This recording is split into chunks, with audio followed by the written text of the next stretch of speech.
This channel does not promote any violent, harmful, or illegal activities. All content provided by this channel is meant for an educational purpose only.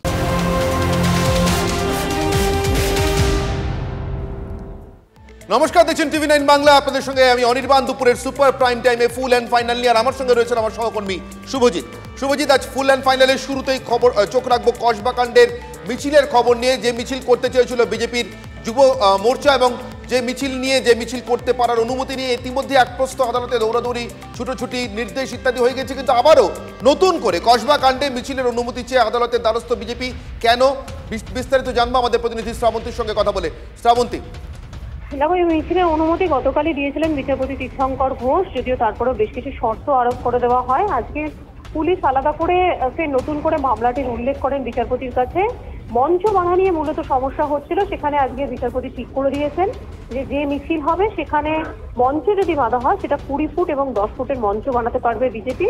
এবং আগের যে কর্মসূচি হয়েছে, অর্থাৎ মিছিলের যে পথটা কিছুটা হলেও পরিবর্তন করে দেওয়া হয়েছে রাসবিহারী থেকে বিবি চ্যাটার্জি পর্যন্ত, সেই অনুযায়ী কর্মসূচি পালন করতে পারবে বিজেপি। ধন্যবাদ শ্রাবন্তী। আমরা কথা বলছিলাম আমাদের প্রতিনিধি শ্রাবন্তীর সঙ্গে। জানাচ্ছিলেন নতুন করে আদালতের দ্বারস্থ হয়েছিল বিজেপি। মিছিলের শেষে মঞ্চ বাধা নিয়ে কিছুটা জটিলতা দেখা দিয়েছিল, সেই মঞ্চের মাপ ঠিক করে দিয়েছে আদালত এবং সেই মাপ অনুযায়ী মঞ্চ বাঁধতে হবে বিজেপিকে। আমাদের প্রতিনিধি সায়ন্ত এই মুহূর্তে রয়েছেন, সরাসরি আমাদের সঙ্গে কথা বলবো সায়ন্তর সঙ্গে। সায়ন্ত, জানতে চাইবো এই মুহূর্তে মিছিল যেখান থেকে শুরু হবে সেখানে কি দেখছো? আর কোনো জটিলতা আছে? দেখো, রাসবিহারী থেকে এই মিছিল শুরু হওয়ার কথা। আমি যেখানে দাঁড়িয়ে আছি এই কসবায় ঠিক সাউথ ক্যালকাটা ল কলেজের অপোজিট সাইডে আমি দাঁড়িয়ে আছি, এবং এই যে মঞ্চ, এই মঞ্চে বিরোধী দলনেতা শুভেন্দু অধিকারীর এসে বক্তব্য রাখার কথা, কিন্তু সকাল থেকে দেখা যাচ্ছে এই মঞ্চ ঘিরে নানান জটিলতা। কারণ মাপ নিয়ে পুলিশের একাধিক অবজেকশন এবং তা নিয়ে কিন্তু রীতিমতো জল ঘোলা হচ্ছে। এবং তুমি দেখতে পাচ্ছ দীর্ঘক্ষণ ধরে পুলিশের সঙ্গে কিন্তু যারা যুব মোর্চার সদস্যরা রয়েছে তাদের সঙ্গে রীতিমতো বাকবিতণ্ডা হয়। ডিসি এসএসডি বিদিশা কালিতা তিনি নিজে উপস্থিত হয়েছেন দেখতে পাচ্ছ, এবং বিজেপি নেতা শঙ্কুদেব আচার্য তিনিও এসে উপস্থিত হয়েছে, শঙ্কু পান্ডা তিনিও উপস্থিত হয়েছে। এবং সেই জায়গায় দেখা যাচ্ছে যে পুলিশ আধিকারিকরা কিন্তু যে মাপটার কথা বলছে এবং বিজেপির যুব মোর্চার নেতারা যে মাপটার কথা বলছে, দুটোর মধ্যে কিন্তু পার্থক্য থাকছে। যে কারণে পুলিশ কিন্তু বারবার করে এই মঞ্চ আটকে দিচ্ছে বলে যুব মোর্চার সদস্যদের অভিযোগ। এবং তুমি দেখতে পাচ্ছ বিদিশা কলিতা তিনি মাঝখানে দাঁড়িয়ে আছেন, বিদিশা কলিতার সঙ্গে কিন্তু রীতিমতো বাক বিতণ্ডা চলছে, যেটা কিন্তু সকাল থেকে আমরা দেখতে পাচ্ছি এই মঞ্চ ঘিরে। এই যে বাকবিতণ্ডা যেখানে চলছে, সায়ন্তের কাছাকাছি একটু পৌঁছানো যায়? কি কথাবার্তা হচ্ছে দুপক্ষের মধ্যে একটু শুনতে চাই, শোনাতে চাই আমাদের দর্শকদের, যদি একটু কাছে যাওয়া সম্ভব হয়। একদম পৌঁছার চেষ্টা করছি। আপনারা দেখতে পাচ্ছেন এই মুহূর্তে ডিসি এসএসডি বিদিশা কলিতার সঙ্গে শঙ্কুদেব পান্ডা বিজেপি নেতা তার কথোপকথন। আমি নিজে থাকবো পুরোটা, কোনো অসুবিধা হলে কমিউনিকেট করবেন, আমি কোঅপারেট করবো পুরো। দেখো, যে জটিলতা সকাল থেকে দেখা গিয়েছিল, আমি একবার সকাল থেকে জটিলতা দেখা গিয়েছিল, সেই জটিলতা কি অব্যাহত থাকলো না?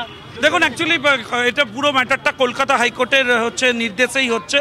একাধিকবার সকাল থেকে এটা পুলিশ এসে অবজেকশন করেছেন, নানা রকম সুবিধা নিয়ে করেছেন, কিন্তু যেখানে ম্যাটার দ্বিতীয়বার আমাদের কলকাতা হাইকোর্টে যেতে হয়েছে, সেখানে একটা বিরোধীরা তাদের টোকেন প্রতিবাদ করবে, তো গভর্নমেন্টের এত কি অসুবিধা আমি বুঝি না। কি হচ্ছে মাপ নিয়ে কিসের? মা বলছে 2 ইঞ্চি এগাতে হবে, 3 ইঞ্চি পেছাতে হবে, সব কেউ করে। কোর্ট থেকে তো অনুমতি দেওয়া রয়েছে, কোর্টের স্পেসিফিক অর্ডারের পরেও পুলিশ বলছে করতে দেবো। পুলিশ বলছে 2 ইঞ্চি কমাতে হবে, 4 ইঞ্চি বাড়াতে হবে। আচ্ছা, মিটিংয়ের কালকে ফর্মাল কোর্ট অর্ডার দিয়ে দিল, তাতে কোর্টে ওরা অ্যাডমিট করে নিল। আজকে আবার কলকাতা হাইকোর্টে গিয়ে বলছে আমরা এই ভেন্যুতে করতে দেবো না। আমি বললাম এসব কিছু করে হয়? এভাবে আপনি গায়ের জোরে বন্ধ করতে পারবেন? গতকালই তো আপনি বলতে পারতেন যে ভাই আমি করতে দেবো না এই ভেন্যুতে, যে এটাকে আমরা উপদ্রুত অঞ্চল বানিয়েছি। এখন মুশকিল, এরা কোনোভাবে বিরোধীদের কিছু করতে দেবে না। কোনো কারণ লাগে কিছু পুলিশ বলছে আমরা এই ভেন্যুতে করতে দেবো না, কলেজের কাছে করতে দেবো না। আরে আজকে এতটা আপনারা অ্যাগ্রেসিভলি এসব করছেন, যদি আর কদিন আগে অ্যাগ্রেসিভ হতেন, ওই বেটার ছেলেকে ভেতরে ঢুকিয়ে রাখতেন, তাহলে তাই হতো না। মঞ্চ অর্ডার হয়েছে, স্পেসিফিক অর্ডার পেয়েছি, এলওপি নিজে আসবেন। আবার কোর্টে যেতে হলো কেন? কোর্টে যেতে হলো কারণ আমরা গতকালকে মিটিং আর প্রশাসন করার অর্ডার পেয়েছি। ওনারা বলছেন মিটিং করার অর্ডার পেয়েছেন কিন্তু মঞ্চ করার পাননি। আমি বললাম কি আকাশে মঞ্চ হবে, মিটিং হবে নাকি? মানে লটাও ভালো করে বোঝেন না, ওদের মতো করে ওনারা বলেন, তার জন্য তো এত কেস হচ্ছে। এই যে এসএসসি ফেসএসসিতে এত কেস হচ্ছে, লটা খুবই উইক বলে। আমি শুনতে পেলে শঙ্কু পান্ডা কিন্তু একটা বিষয় নির্দিষ্ট করে দিলেন, আর কোর্টের অর্ডার আছে, না তো কন্টেম্পটে যেতে হবে। সায়ন্ত শঙ্কুদেব পান্ডাকে যদি জিজ্ঞাসা করা যায়, উনি যে একটু আগে ডিসিএসএসডি কে আশ্বাস দিচ্ছিলেন যে আমি থাকবো, পুরোটা কোঅপারেট করবো, তারপরে কি হলো? শেষমেশ কি পুলিশ মানলো? সঙ্গে একটা বিষয় বিরোধ, সেটা হচ্ছে ডিসিকে আপনি বিভিন্ন বিষয়ে জানাচ্ছিলেন, তাতে কি ডিসি মানলেন আপনার যেটা কথা? না, ওনারাও বলেছেন যে কোর্টে যেহেতু ডিসকাশন হয়েছে, ল অ্যান্ড অর্ডারটাও ওদের তো দেখতে হয়, ফলে আমরাও কোঅপারেট করবো বলেছে। কিন্তু সকাল থেকে এভাবে আটকা চলে গেল, পলিটিক্যাল প্রেসার আছে ওদের উপরে, তৃণমূলের চাপে কাজ করতে হয় ভাই। পুলিশ তো ওদের বাড়িতেও সব ব্যবস্থা আছে, দেখছেন পুলিশের বউ বাচ্চাকে ধরে টানছে, ব্যবস্থা নিতে পারছে না, ওদের চাপটা বুঝুন। দেখো, শুনতেই পেলে যে রাজনৈতিক চাপের একেবারেই সায়ন্ত বুঝতে পারলাম, এবং যে টানাপোড়েন চলেছে সেটাও একেবারে স্পষ্ট সামনাসামনি উঠে এলো। যদিও এই মুহূর্তে আর টানাপোড়েনের খুব একটা অবকাশ নেই বলেই মনে হচ্ছে, তার কারণ কলকাতা হাইকোর্টে দ্বিতীয়বারের জন্য বিজেপি দ্বারস্থ হয় এই মঞ্চ বাঁধার, নির্দিষ্টভাবে মঞ্চ বাঁধার অনুমতি ছিল, এবং সেই অনুমতিও তারা পেয়েছেন। মঞ্চের মাপও নির্দিষ্ট করে দেওয়া হয়েছে। শঙ্কুদেব পান্ডারও দাবি যে পুলিশ আপাতত সহযোগিতার পথেই হাঁটবে বলে জানিয়েছেন। শুভজিৎ, বঙ্গ বিজেপির পরবর্তী সভাপতি কে আজ স্পষ্ট হয়ে যাবে, কিন্তু এই মুহূর্তে মানে যখন তোমার সাথে আমার কথা হচ্ছে 2:04 বাজে, দুপুর 2টো থেকে বিকেল 4টের মধ্যে মনোনয়নপত্রটা জমা দেওয়ার কথা। একটাই মনোনয়ন জমা পড়বে, অতএব আজ 2টো থেকে 4টের মধ্যে জানা হয়ে যাবে যে আসলে সভাপতি কে হচ্ছে। যদিও আনুষ্ঠানিক ঘোষণার জন্য কালকে পর্যন্ত অপেক্ষা করতে হবে, সেটা আনুষ্ঠানিক ঘোষণায় শুধু এই যাকে বলে অমৃত যোগ সেটা এসে গিয়েছে, 2টো বেজে গিয়েছে, আর 4 মিনিট এখনো অতিক্রান্ত। কথা বলবো আমাদের প্রতিনিধি প্রদীপ্তর সঙ্গে। প্রদীপ্তকান্তি ঘোষ আমাদের সঙ্গে রয়েছেন। প্রদীপ্ত, 2টোর পরে আরো 4 মিনিট, ঘড়ির কাঁটা এগিয়েছে, প্রায় 5-এর দিকে এগোচ্ছে। কি হচ্ছে, কে হবেন সভাপতি, কে মনোনয়ন দিচ্ছেন? নমিনেশন ইতিমধ্যেই শুরু হয়ে গিয়েছে, কে সভাপতি হচ্ছেন? আমি ওপরে যাই, সুনীল বনসাল দিকে এসেছেন, বিভিন্ন সংগঠনের সঙ্গে,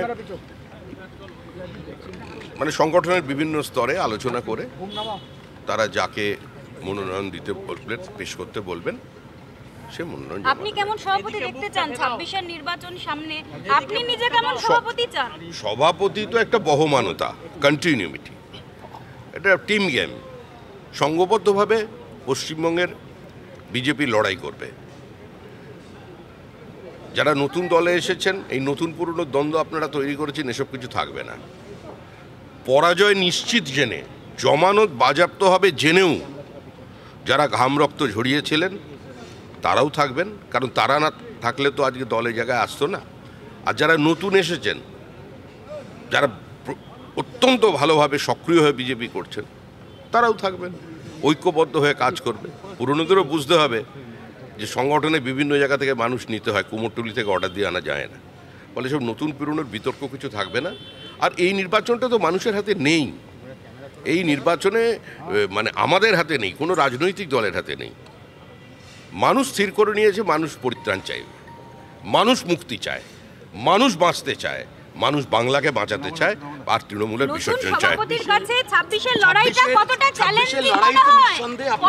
কতটা চ্যালেঞ্জিং, কতটা? আরে যিনি সভাপতি হবেন, সভাপতি হবার পরে তিনি প্রেস কনফারেন্স করবেন, তখন জিজ্ঞেস করে নেবেন, আমাকে জিজ্ঞেস করছেন। এই মুহূর্তে সবথেকে বেশি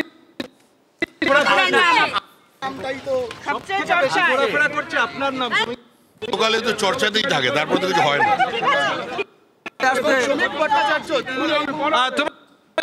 দেখো, শ্রমিক ভট্টাচার্য তিনি ঢুকছেন, এবং শ্রমিক ভট্টাচার্যকে ঘিরে এই ধরনের উন্মাদনা সাম্প্রতিককালে। শ্রমিক ভট্টাচার্য যখন দিন দুয়েক আগেও এই সল্টলেক দপ্তরে ঢুকেছিলেন, সেই সময় কি ধরা পড়েছিল? তাহলে কোথাও গিয়ে কি ছবিটা স্পষ্ট ইতিমধ্যেই হয়ে গিয়েছে হয়তো, যে বঙ্গ বিজেপির পরবর্তী সভাপতি ভট্টাচার্যই হচ্ছে।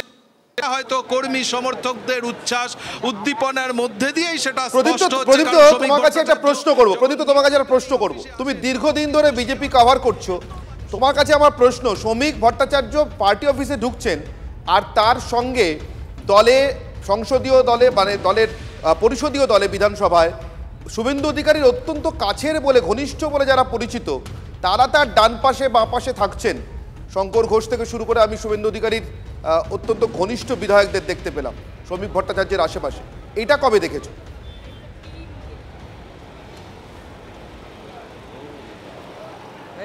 একেবারেই তাই অনির্বাণ। দেখো, আমরা কিন্তু এই ছবিটা কখনো দেখিনি যে শ্রমিক ভট্টাচার্য তিনি ঢুকছেন, এত কর্মী সমর্থকরা তারা উচ্ছ্বাস। এবং তুমি যে কথা বললে যে বিধানসভার যারা দায়িত্বে রয়েছেন আর সেই বঙ্কিম ঘোষ, শঙ্কর ঘোষ তারাও সঙ্গে থাকলেন, কোথাও কি ছবিটা স্পষ্ট হয়েছে কিনা আমরা একবার কথা বলে নেওয়ার চেষ্টা করব শঙ্করবাবুর সঙ্গে। শঙ্করবাবু, শ্রমিক ভট্টাচার্য ঢুকছেন, এই যে এত মানুষ একসঙ্গে, কোথাও ছবিটা স্পষ্ট যে শ্রমিক ভট্টাচার্যই পরবর্তী রাজ্য সভাপতি? কারণ শ্রমিকদা আমাদের পার্টির বর্ষিয়ার নেতা, রাজ্যসভার সাংসদ, ফলে এটা তো স্বাভাবিক উনি অফিসে কি এই ছবিটা ধরা পড়ে কখন? দেখুন, আজকে একটা বিশেষ দিন, কর্মী সমর্থকদের উপস্থিতি আজকে অনেক বেশি। পার্টির সমস্ত নেতৃত্বকেই কর্মী সমর্থকরা তাদের মতন করে বরণ করে নিচ্ছেন। শ্রমিকদা তার নিজস্ব পরিচিতি ভঙ্গিমার জন্য তিনি পার্টির মধ্যে অত্যন্ত জনপ্রিয়, ফলে এটা একটা স্বাভাবিক ঘটনা হিসেবে ধরে নেওয়াটা উচিত। এর সাথে নির্বাচনী প্রক্রিয়ার কোনো সম্পর্ক আছে কিনা সেটা আমি বলতে পারবো। দেখো, তুমি শুনতেই পেলে শঙ্কর ঘোষ তিনি স্পষ্ট বললেন যে এটার সঙ্গে নির্বাচনী প্রক্রিয়ার কোনো সম্পর্ক আছে কি না সেটা তিনি বলতে পারছেন না। দক্ষ রাজনীতিক, ফলে তিনি উত্তর এড়িয়ে যাবেন পার্টির কর্মী হিসাবে, পার্টির নেতা হিসাবে যে পরবর্তী সভাপতি কে হচ্ছেন তার মধ্যে তিনিও ঢুকবেন না। শ্রমিকবাবুও যেমনটি ঢুকলেন না, কারণ তার কাছে যখন জানতে চাওয়া হয় যে সবথেকে বেশি চর্চা আপনার নামকে কেন্দ্র করেই হচ্ছে, তিনি বললেন যে সবসময় তো চর্চাই থাকি। দেখো নির্বাণ, সময় হয়েও গিয়েছে 2:08 মিনিট এই মুহূর্তে ঘড়িতে, ফলে নমিনেশনের কাজ আর কিছুক্ষণের মধ্যেই শুরু হবে। এবং শ্রমিক ভট্টাচার্য তিনি ঢুকলেন, সুকান্ত মজুমদার আগেই ঢুকেছেন, বিরোধী দলনেতা তিনি এসেছেন, এবং বিজেপির যে অন্যান্য নেতা কর্মীরা তারাও কিন্তু সকলেই পৌঁছে গেছেন। সুনীল বানসাল আরেকটা কথা তোমার কাছ থেকে জানতে চাইবো, বিরোধী দলনেতা শুভেন্দু অধিকারীর আসার কথা তুমি বললে, সাধারণভাবে যেটা ঠিক ছিল যে শুভেন্দু অধিকারী আগামীকাল আসবেন, অর্থাৎ আনুষ্ঠানিক ঘোষণার দিন, কিন্তু নমিনেশন পর্বেই, মনোনয়ন পর্বেই শুভেন্দু অধিকারী আসবেন এবং মিছিলের আগেই আসবেন, যে মিছিল আজকে করার কথা কসবাকাণ্ডের প্রতিবাদে, এমনটা কি ঠিক ছিল আগে?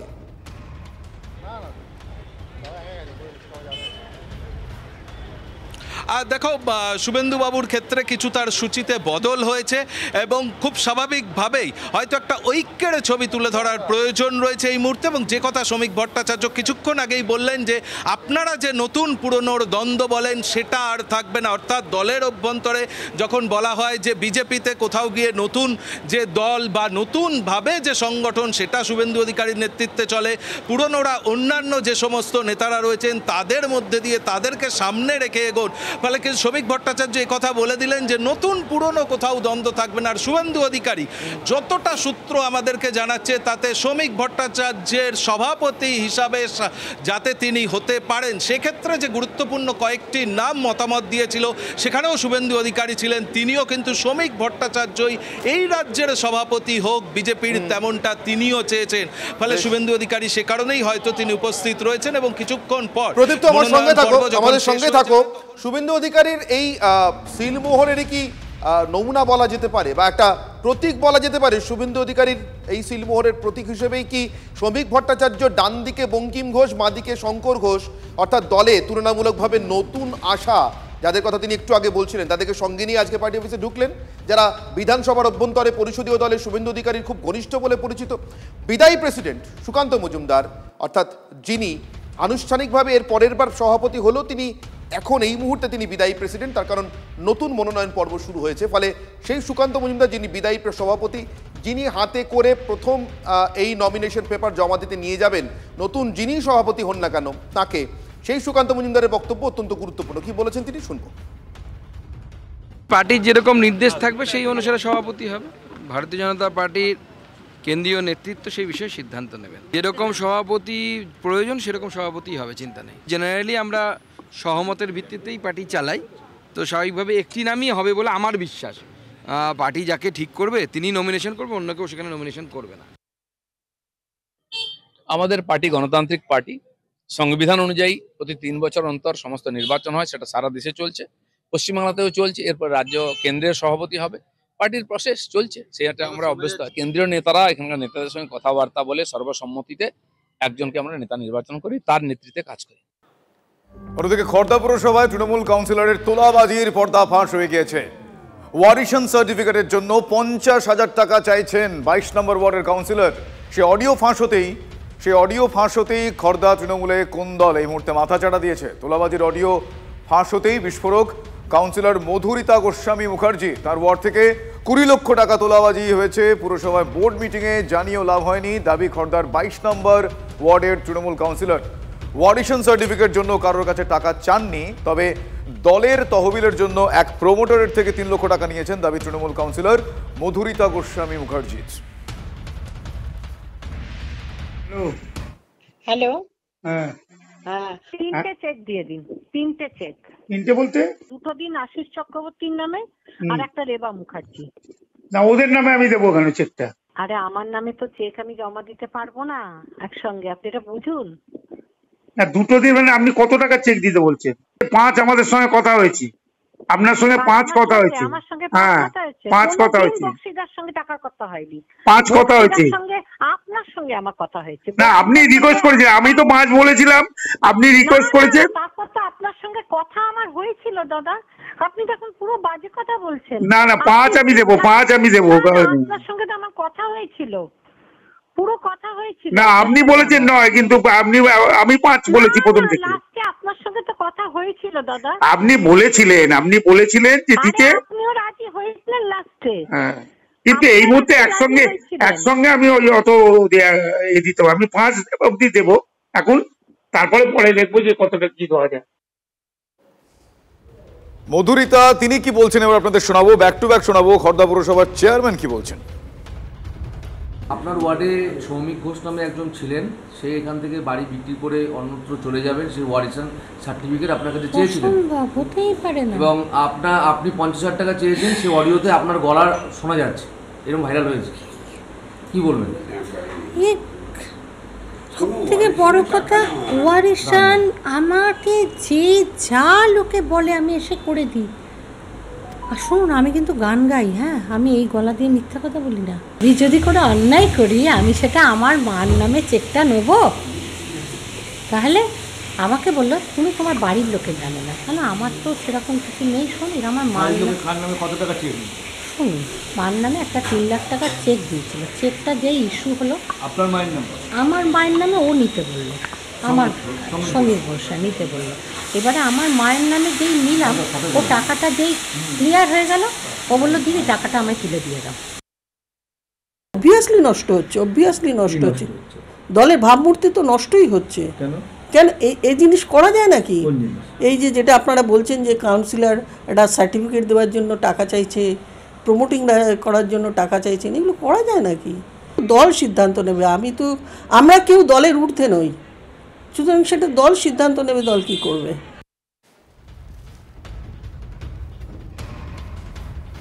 এই মুহূর্তে অনন্ত আমাদের সঙ্গে রয়েছেন সরাসরি। অনন্ত, আমরা শুনলাম, দেখলাম, গোটা বিষয়টা বোঝার চেষ্টা করলাম। এই মুহূর্তে এখনো পর্যন্ত এই যে অভিযোগ, পাল্টা অভিযোগ, কোন জায়গায় দাঁড়িয়ে সিনারিওটা? দেখো, আমি সরাসরি সে স্বীকার করছে 3 লক্ষ টাকা তার মায়ের অ্যাকাউন্টে নিয়েছিল প্রমোটারের কাছ থেকে। তিনি যেটা অজুহাত দিচ্ছেন যে তার ওয়ার্ডে কাজের জন্য তিনি নিয়েছিলেন, আবার পাল্টা কিন্তু তিনি একটা বোমও ফাটিয়ে দিয়েছেন যে 20 লক্ষ টাকা তার এখান থেকে ওয়ার্ড থেকে তোলা উঠেছে, অর্থাৎ তিনি ভাগ পাননি। সেটাও কিন্তু তিনি বলছেন, তিনি প্রতিবাদ করেছেন। কিন্তু তিনি কি প্রতিবাদ করেছেন? যে বোর্ড মিটিংয়ে তিনি তুলেছেন, আর তার জন্য তাকে এরকম ফাঁসানো হচ্ছে। সত্যি ঘটনাটা কি, তদন্ত যদি আসে তাহলে বোঝা যাবে কে দোষী, কে টাকা নিচ্ছে। কিন্তু আইনের চোখে কিন্তু অভিযুক্ত হচ্ছে এই কাউন্সিলর ঋতু, অর্থাৎ মধুরিতা গোস্বামী মুখার্জি 22 নম্বর ওয়ার্ডের। কেন তার মার নামে, মার অ্যাকাউন্টে কেন তিনি 3 লক্ষ টাকা চেক নিলেন? এছাড়া আরও যেটা অভিযোগ আছে যে তিনি আরও 2 লক্ষ টাকা ক্যাশ নিয়েছিলেন, মোট 5 লক্ষ টাকা নিয়েছিলেন। কেন নিয়েছিলেন? প্রমোটারের কাছ থেকে, যদিও সে প্রমোটার মুখ খুলতে নারাজ, ভয়তে সে আসতে চাইছে না। একদমই তদন্তের গোটা বিষয়টা তদন্তের আঙ্গিকে এরপরে জানতে পারা যাবে, তদন্ত হলে জানতে পারা যাবে। কিন্তু চেয়ারম্যান তিনি বলছেন, পুরসভার চেয়ারম্যান তিনি বলছেন যে এটা একেবারেই তিনি মেনে নেন না এবং দল ব্যবস্থা নেবে। ফলে দলের ভূমিকা ক্ষেত্রে কি হয় সেটাও আমাদের অবশ্যই নজর থাকবে।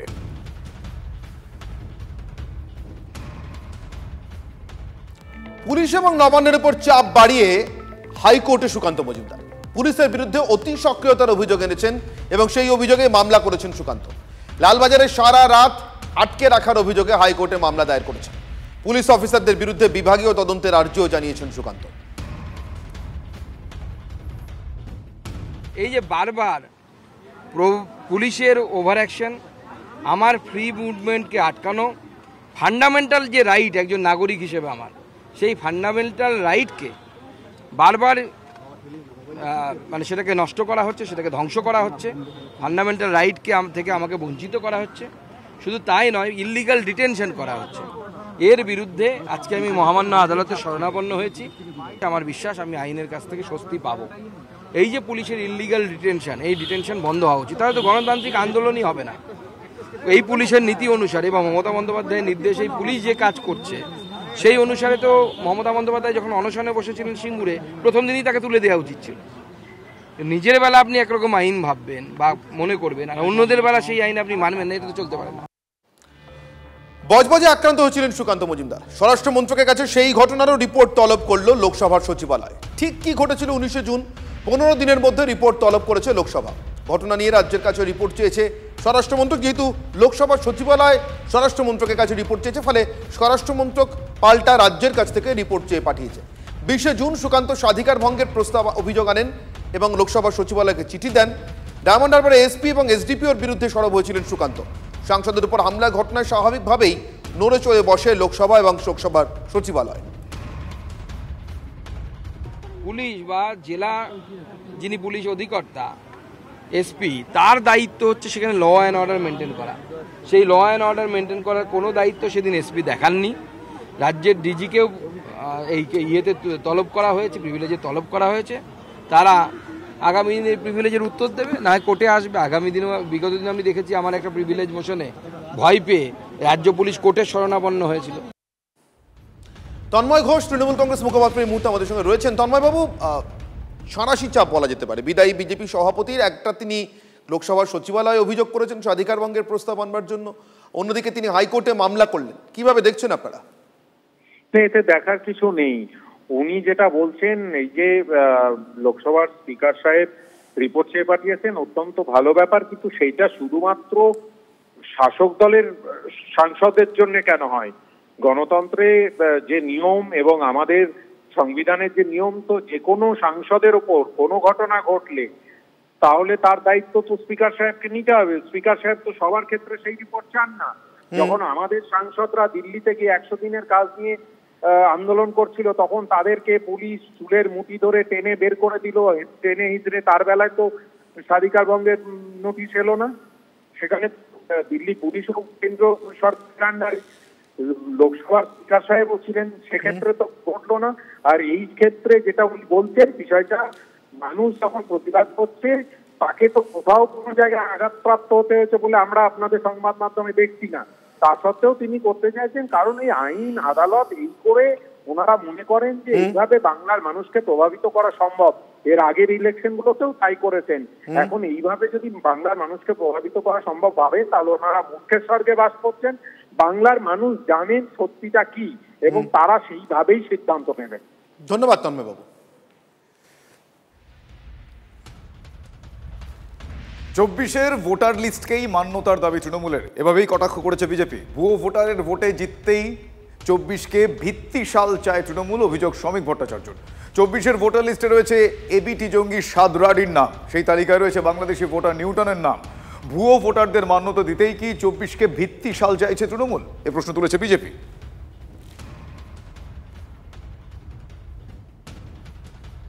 তৃণমূলের দাবি হলো যে তৃণমূল যে ভুয়ো ভোটারগুলোকে ঢুকিয়ে রেখেছে, তাদের নাম যেন সসম্মানে নির্বাচন কমিশন ভোটার তালিকায় রেখে দেয়।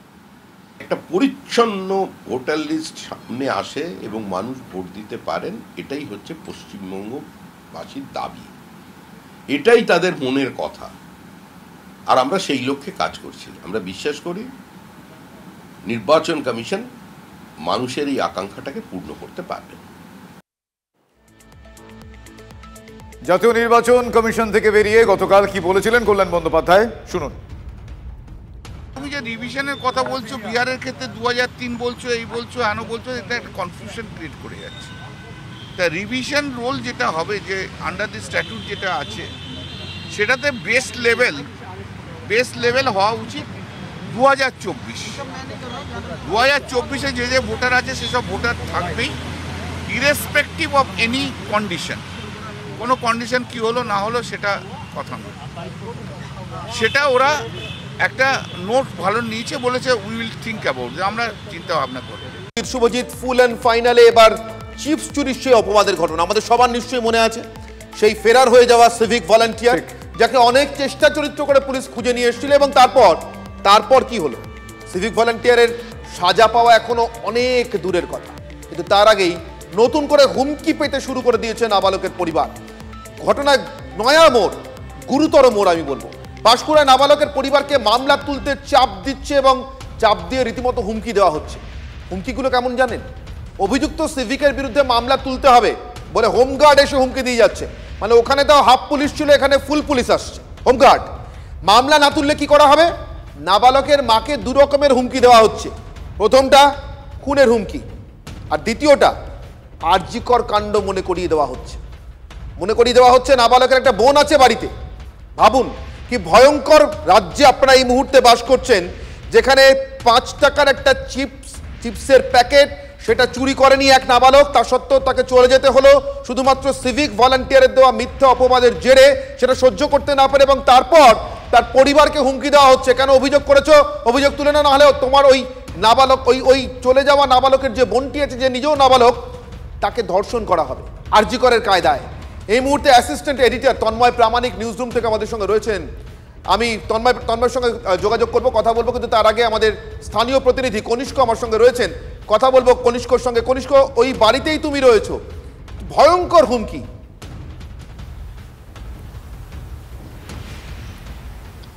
দেখো, একদমই যে চিপস কাণ্ডর ঘটনা যে ঘটেছিল সেটা এখনও কার্যত এলাকাবাসী থেকে শুরু করে রাজ্যবাসী কার্যত ভুলতে পারেনি। যে মর্মান্তিক ঘটনা ঘটেছিল, সামান্য একটি 5 টাকা চিপসের প্যাকেট চুরির যে অপবাদ, এবং সেই অপবাদ সহ্য করতে না পেরে কার্যত এই শিশু আত্মঘাতী হয়েছিল। এবং আমি সেই বাড়িতে রয়েছি, তোমাকে প্রথমে একটু বাড়ির ছবিটা দেখাবো। যে ঘটনা, অর্থাৎ নাবালক যে আত্মঘাতী হয়েছিল, তার এখনও সেই স্মৃতি কার্যত এই পরিবার ভোলেনি, এবং সেই পরিবারের কার্যত নাবালকের সেই জিনিসপত্র, ব্যবহৃত জিনিসপত্র, সেটা কিন্তু এখনও সেইভাবেই কিন্তু ছড়িয়ে ছিটিয়ে রয়েছে। এই পরিস্থিতির মধ্যে, অর্থাৎ সেই ট্রমা কাটতে না কাটতে আবার দেখা গেল এই পরিবারকে, অর্থাৎ এই যে নাবালকের পরিবার, সেই পরিবারে কার্যত হুমকি দেওয়া হচ্ছে। কারা? নাবালকের মা বা বাবা, কারোর সঙ্গে কথা বলা যায়? কনিষ্ক, কেউ আছেন বাড়িতে এই মুহূর্তে? এলাকার দাপট একদম। আমি সরাসরি কথা বলার চেষ্টা করব। নাবালকের বাবা রয়েছেন এবং মাও রয়েছেন। আমি প্রথমে বাবার কাছে যাব। দাদা, মূলত কি ঘটনা ঘটেছিল বা কবে হয়েছিল? কারা এসেছিল আপনার বাড়িতে? হুমকি কারা দিয়েছিল? আগামীকাল। কনিষ্ক, আমি তোমাকে অনুরোধ করব, আমরা এখনো পর্যন্ত ছবিটা দেখাইনি কনিষ্ক, দেখাতে পারছি না। তুমি তোমার ক্যামেরা পার্সনকে বলো পিছন দিক থেকে ওনাদের ছবিটা ধরতে, তবে আমরা ছবিটা এয়ার করতে পারবো। তুমি বুঝতে পারছো নিশ্চয়ই, ধর্ষণের হুমকি দেওয়া হয়েছে ওনাদেরকে, ফলে ওই পরিবারের কারুর মুখ দেখাতে পারবো না আমরা। বুঝতে পারছো কনিষ্ক? হ্যাঁ, একদম। তুই পেছনে দাদা, একটু আমার দিকে ঘুরুন। কেসটা তুলতে হবে, নাহলে তোমার মেয়ে আছে, ছেলে আছে, তোমার মেয়ে চলে গেছে, তোমার মেয়ে ছেলে যেখানে গেছে তোমার মেয়েকে সেখানেও পাঠিয়ে দেবো, এই নানা রকম হুমকি দিচ্ছে। এই করতেছে, কেস তুলতে হবে, এই করতে হবে। আর 2 দিন পরে আমার ছেলের কাজ, আমি সেটা নিয়ে চিন্তিত। আবার এরা এসে এরকম হুমকি দিচ্ছে। আমি মানে কী করব না করব আমি কিছুই ভেবে পাচ্ছি না। এখানে স্থানীয় প্রধানকে আমি তখন জানালাম ঘটনাটা। প্রধান বললো এত আমি কিছু করতে পারবো না। প্রধান বললো তোমরা থানায় চলে যাও। থানায় গিয়ে আমরা একটা জিডি করেছি। থানায় যে লিখিত অভিযোগ করলেন, সেটা কাদের বিরুদ্ধে করলেন? ওটা হচ্ছে যে পুলক গোস্বামী, তিনি হচ্ছেন পুলিশের হোমগার্ড, আর অমল গোস্বামী তিনি হচ্ছে সিভিক পুলিশ। তারপরে তার ভাই দীপক গোস্বামী আর প্রদীপ গোস্বামী, আর তাদের স্ত্রীদের নাম। আচ্ছা, এরা কি এলাকায় খুব প্রভাবশালী বা সম্পত্তি প্রতিপত্তি বা এলাকার কোনো রাজনৈতিক দলের সঙ্গে যুক্ত? না হলে এত প্রভাব আসে করতে? আমি তো জানি না। আমার সন্তানরা এখানে ভাড়া এসি, আমাদের সঙ্গে তাদের কিসের শত্রুতা, তাকে সিভিককে বাঁচানোর জন্য তারা কি তার কুটুম আত্মীয় স্বজন কে হয় না কি হয়, আমরা তো এসব জানি না। আমরা তো অসহায়। এখন এইরকম এসে আমাদেরকে হুমকি দিচ্ছে।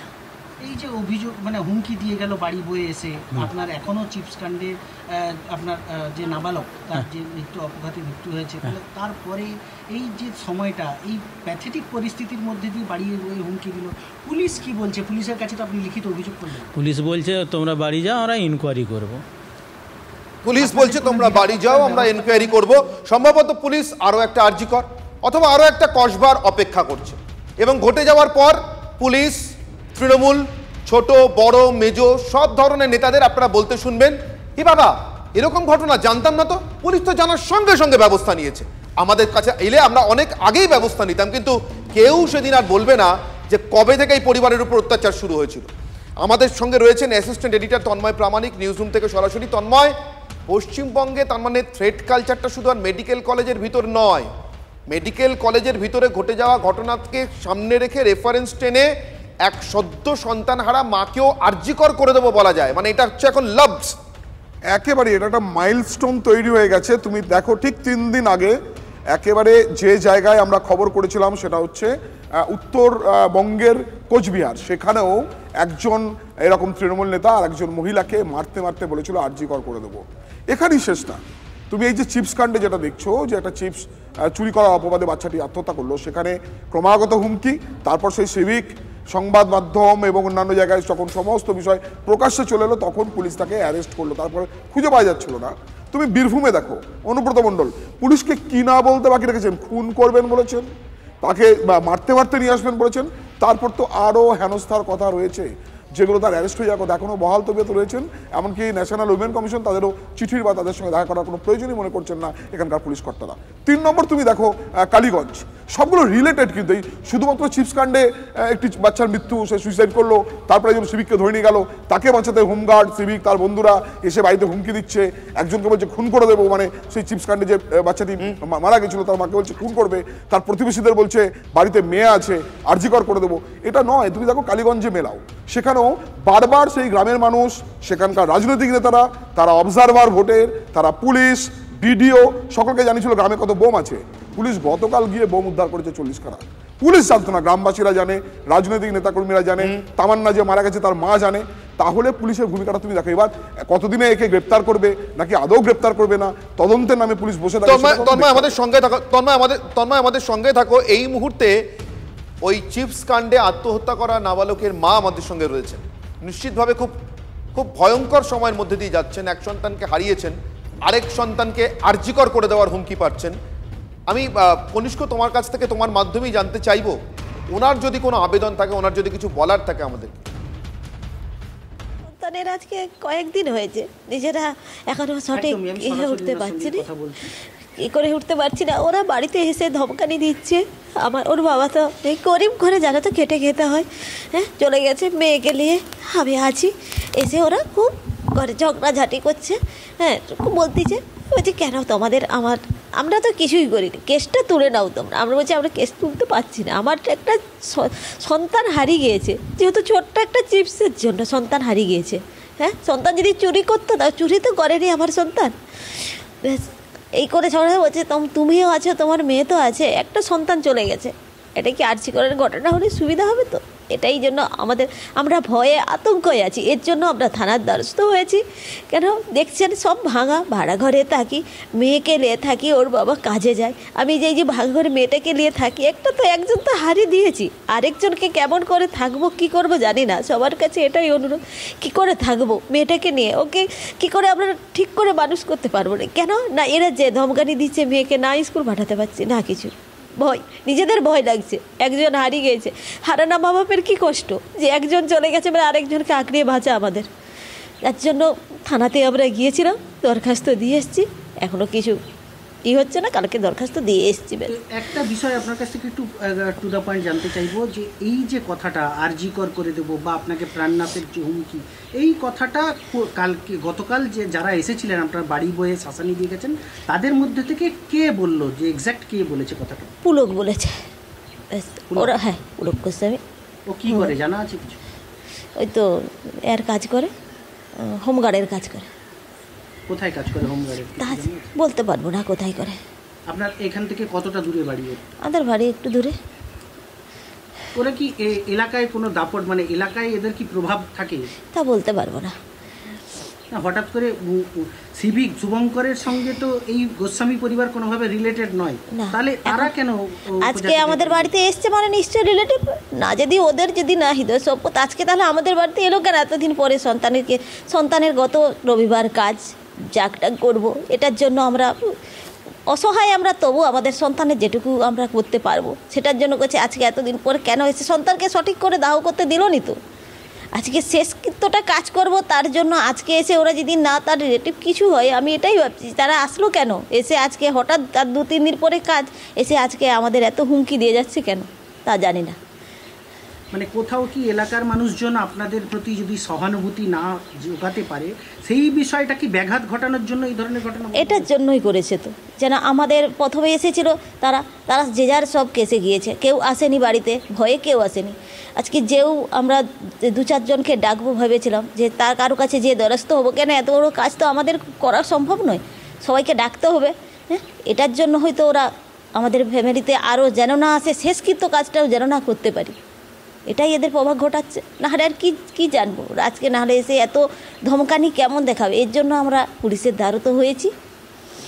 আপাতত তোমাকে ধন্যবাদ কনিষ্ক, আপাতত তোমাকে ধন্যবাদ। আমরা কথা বলছিলাম আমাদের প্রতিনিধি কনিষ্কর সঙ্গে, এবং কনিষ্ক কথা বলছিলেন সন্তানহারা সেই মায়ের সঙ্গে যিনি তার একটি নাবালিকা কন্যাকে নিয়ে আপাতত কিভাবে জীবনযুদ্ধে যুঝবেন তার প্রস্তুতি নিচ্ছেন, আর যে নাবালক সন্তানকে হারিয়েছেন একটা 5 টাকার চিপসের প্যাকেটের জন্য তার শেষ কাজ মানে শ্রাদ্ধ ইত্যাদির প্রস্তুতি নিচ্ছেন। তার ফাঁকেই তার বাড়িতে বয়ে এসে লোকজন হুমকি দিয়ে যাচ্ছে, হোমগার্ড হুমকি দিয়ে যাচ্ছে যে মামলাটা তুলে নাও, না হলে তোমার ছোট মেয়ের সঙ্গে আরজি করের মতো ঘটনা ঘটে যাবে। অরূপ চক্রবর্তী তৃণমূল কংগ্রেস মুখপাত্র আমার সঙ্গে রয়েছেন। অরূপবাবু, আমার মনে হয় সব রকমের রাজনীতির মতের ঊর্ধ্বে উঠে ব্যবস্থা নেওয়ার, নিন্দা নয়, একদম ব্যবস্থা নেওয়ার কথা, ব্যবস্থা নেওয়ার মতো ঘটনা। চূড়ান্ত অসভ্য ঘটনা, চূড়ান্ত নোংরামি নিদর্শন, এবং এই অভিযোগ জমা পড়ার সাথে সাথে সেই এসপি নির্দেশ দিয়েছেন ঘটনার পুঙ্খানুপুঙ্খ তদন্ত করে যদি দোষী পাওয়া যায় চরমতম ডিপার্টমেন্টাল অ্যাকশন, এবং তার সাথে সাথে যে ধারায় অভিযোগ দায়ের করা প্রয়োজন সমস্ত সংশ্লিষ্ট ধারায় অভিযোগ হবে এবং দৃষ্টান্তমূলক শাস্তি হবে। এই ধরনের অসভ্যতা বরদাস্ত করা হবে না। অনুপবাবু, তৃণমূল নেতা হিসেবে জিজ্ঞাসা করছি, পশ্চিমবঙ্গে একজন নাগরিক হিসেবে জিজ্ঞাসা করছি, যখন একজন সন্তানহারা মাকে কেউ গিয়ে এই হুমকিটা দেয় তোমার নাবালক মেয়ের সঙ্গে আরজি করের মতো ঘটনা ঘটে যাবে, আমি কিন্তু একদম রাজনীতির বাইরে গিয়ে জিজ্ঞাসা করছি অরূপবাবু, তখন দাঁড়িয়ে কি মনে হয় সত্যি সত্যি দৃষ্টান্তমূলক কোনো দৃষ্টান্তই কি তৈরি করা গেছে? দেখো, আমি যদি রাজনৈতিক উত্তর দিতাম তাহলে আমি বলতাম গতকালকে উত্তরপ্রদেশে 6টা সিঙ্গারা ঘুষ দিয়ে একজন পক্সো কেসের আসামি পুলিশকে ঘুষ দিয়ে পালিয়ে গেছে। আমি রাজনৈতিক উদাহরণ দেবো না, তার জন্য আমি একটা জায়গায় পরিষ্কার একটা বার্তা সবার কাছে যাওয়া প্রয়োজন। যারা এই হুমকি দিয়েছে তারা বাড়ির লোক এবং তাদের মধ্যে মহিলারাও রয়েছে। মহিলাদের সাথে নিয়ে একজন মহিলাকে হুমকি দিচ্ছে, ধর্ষণের হুমকি।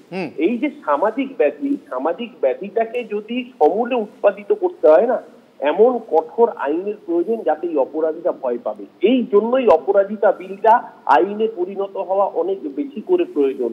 কেন দীর্ঘদিন ধরে বিধানসভায় পাস হয়ে যাওয়ার পরও এই বিলটা পেশ হয়েছে, পাস হয়ে গেলে আইনে পরিণত হলে এই ধরনের ধর্ষক মনোবৃত্তি যাদের মধ্যে রয়েছে, ইরেসপেক্টিভ অফ পার্টি, আমি কিন্তু পার্টিগতভাবে বলছি না, সে যে দল করুক, যে সমর্থন করুক বা কোনো দল না করুক, এই যে বাড়ির লোক যাচ্ছে, ভাবুন একজন মহিলা তিনি গিয়েও ধর্ষণের হুমকি দিচ্ছেন যেহেতু তার পরিবারের একজন লোকের বিরুদ্ধে অভিযোগ।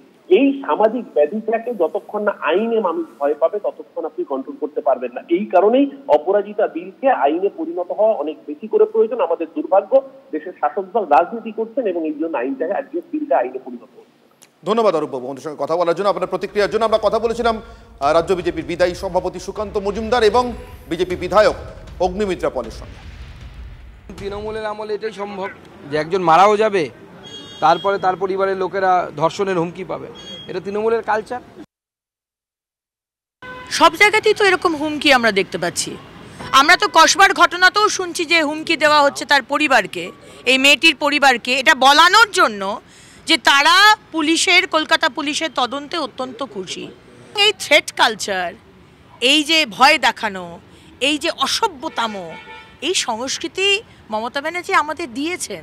আপনাকে তো এটা স্বীকার করতেই হবে। এটা পশ্চিমবঙ্গ পেয়েছে এই সরকারের থেকে।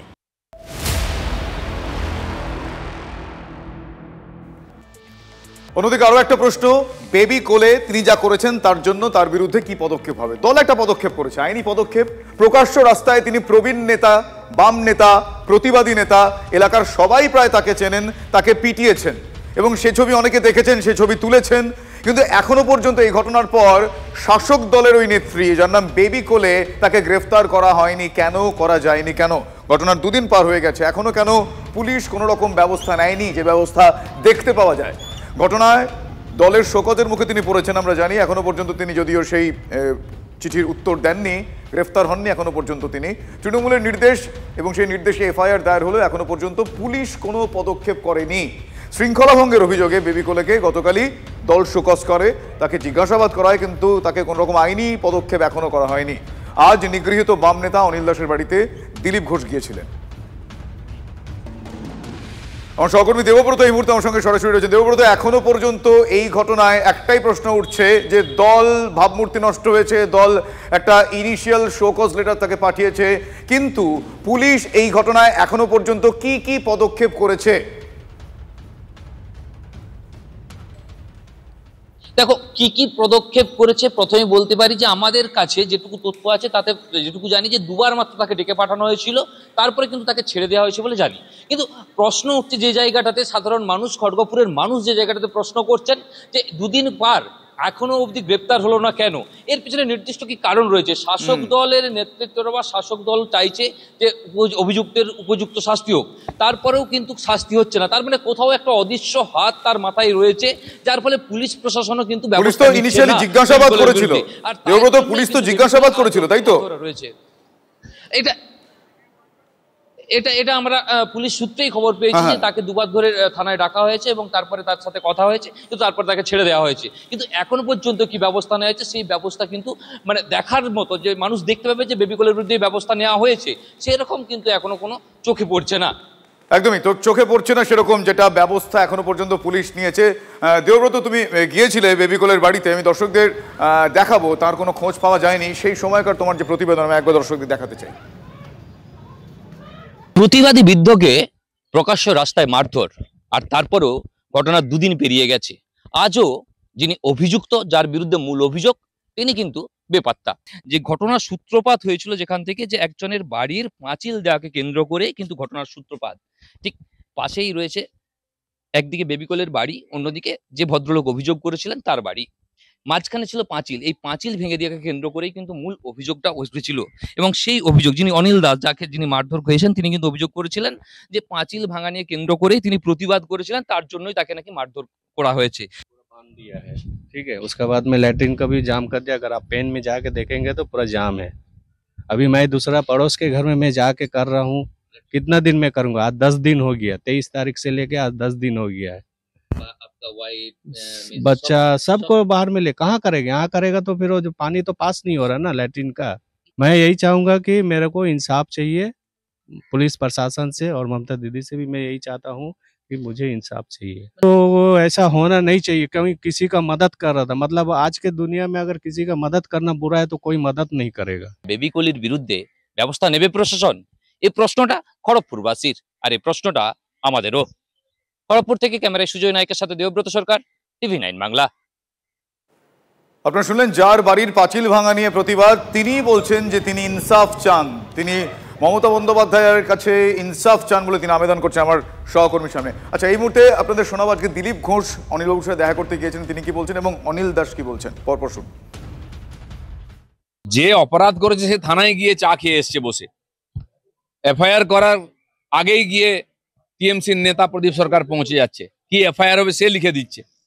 একটা ঘটনা হলে অত্যাচারিত গেলে 4 দিন ঘোরায় পুলিশ, এটা এফআইআর নেয় না, তার সাক্ষী বিন্দা আছে, গরিব মানুষের জন্য গেছে। এই যদি পুলিশের ক্যারেক্টার হয় তো মানুষ কার কাছে যাবে? টিএমসি খালি মিউনিসিপ্যালিটি জিতেছে, তার জন্য যদি এই অবস্থা হয় তাহলে এমএলএ এমপি জিতে গেলে এখানে তো থাকতে পারবে। এই মহিলারাই আমার সঙ্গে এরকমের অপকর্ম করতে চেয়েছিল, আমাকে বিক্ষোভ দেখিয়েছিল, আমাকে আটকাবার চেষ্টা, আমার গাড়ি আটকাবার চেষ্টা করেছিল, কিন্তু দিলীপ ঘোষকে আটকানো সহজ নয়, বুকের উপর দিয়ে গাড়ি চলে যাবে বলেছি, দরকার হলে চলবে। এই ধরনের মহিলাদেরকে আমরা সময় থেকে আলাদা করবো, আর যারা যে ছোট লোক নেতারা এই মহিলাদেরকে তৈরি করেছে এবং তার পিছনে দাঁড়িয়ে আছে তাদেরকেও এক্সপোজ করবো। 66 বছরের জীবনে আমি এরকম জিনিস দেখিনি। আমি ছোটবেলা থেকে ছাত্র আন্দোলন করেছি, খড়গপুর কলেজের ভিপি ছিলাম, 2 বার সোশ্যাল সেক্রেটারি ছিলাম, বিভিন্ন দায়িত্বে ছিলাম। সিপিএম, সিপিআই, কংগ্রেস, তৃণমূল, বিজেপির উত্থান পতন অনেক কিছু দেখেছি আমি। কিন্তু আমি প্রশাসনের ভূমিকা এত খারাপ, এটা আমার জীবনে প্রথম দেখতে পেলাম। আমি চাইছি যারা দোষী, যে মেয়েগুলো এরকম মেরেছিল, তাদেরকে পুলিশ নিয়ে এলো কেন, ছাড়লো কেন, এটা আমি প্রশ্ন রাখছি মানুষের মুখ কাছে। শাসক দল হাত সরিয়ে নিলে কি হবে? পুলিশ তো যুক্ত হয়ে গেছে এই দুর্নীতির সঙ্গে।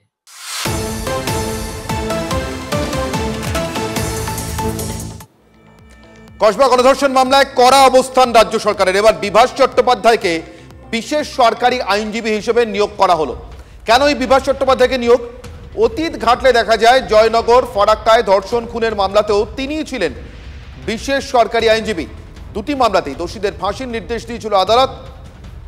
সেই কারণেই কি বিভাস চট্টোপাধ্যায়কে নিয়োগ? অনেকেই এই যোগসূত্র খুঁজছেন।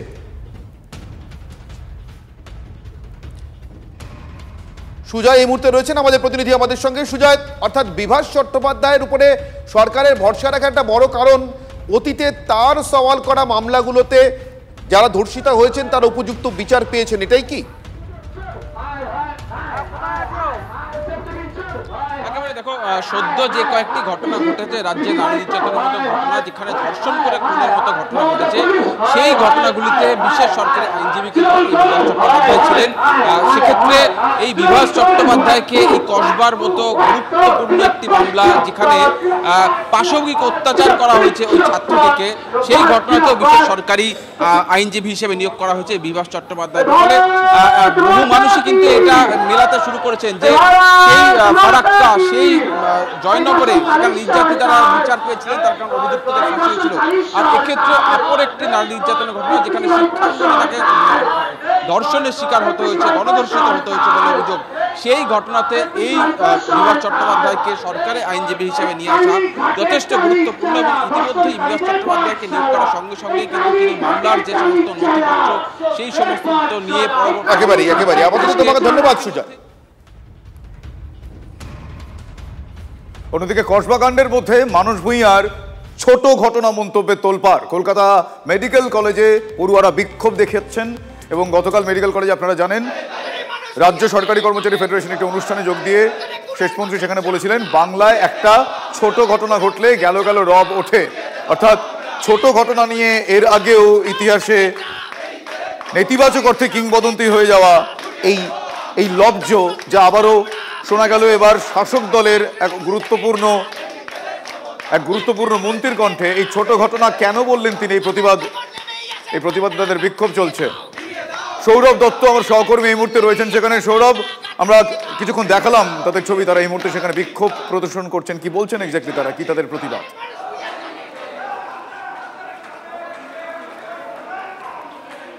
শুভজিৎ, 24 ঘন্টা আগে এই অডিটোরিয়ামের মঞ্চে দাঁড়িয়েই বাংলায় কোনো একটা ছোট ঘটনা ঘটলেই গেল রব উঠে যায়, এই মর্মে বক্তব্য জানিয়েছিলেন শেষমন্ত্রী মানস ভূঁইয়া। কসবা কাণ্ডের আবহে যে মন্তব্য ঘিরে শোরগোল পড়ে যায় এবং আরও একবার ছোট ঘটনার শাসক দলের নেতাদের মুখে এই মন্তব্য, সেই মন্তব্য সমালোচনা শুরু হয়। মানস ভূঁইয়া তার বক্তব্যে সাফাই দিয়েছেন, তিনি বলেছেন তিনি কসবা সম্পর্কিত বলতে চান না। কিন্তু এখানে মেডিকেল কলেজের পড়ুয়ারা তারা সেই মন্তব্য জেনে বিক্ষোভ দেখাচ্ছেন। তারা বলছেন যে মানস ভূঁইয়া কোন ঘটনার প্রেক্ষিতে এই মন্তব্য করেছিলেন সেটা স্পষ্ট করা হোক।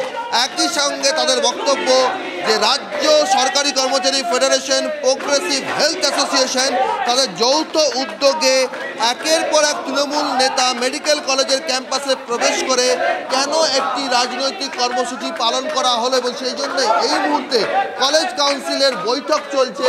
আর সেই কলেজ কাউন্সিলের বৈঠকে এখানে তুমি দেখতে পাচ্ছ যে দেখাবো যে উত্তেজিতভাবে ছাত্র নেতা তাদের বক্তব্যটি দিচ্ছেন, বক্তব্য রাখছেন অধ্যক্ষের সামনে। ছাত্র নেতা তার অধ্যক্ষের সামনে বক্তব্য রাখছেন এবং তাদের বক্তব্য হচ্ছে যে লিখিতভাবে ক্ষমা চাইতে হবে এই মন্তব্যের জন্য এবং আগামী দিনে যাতে কোনো রাজনৈতিক নেতৃত্ব মেডিকেল কলেজে প্রবেশ না করেন সেইটাও আশ্বস্ত করতে হবে মেডিকেল কলেজ কর্তৃপক্ষকে।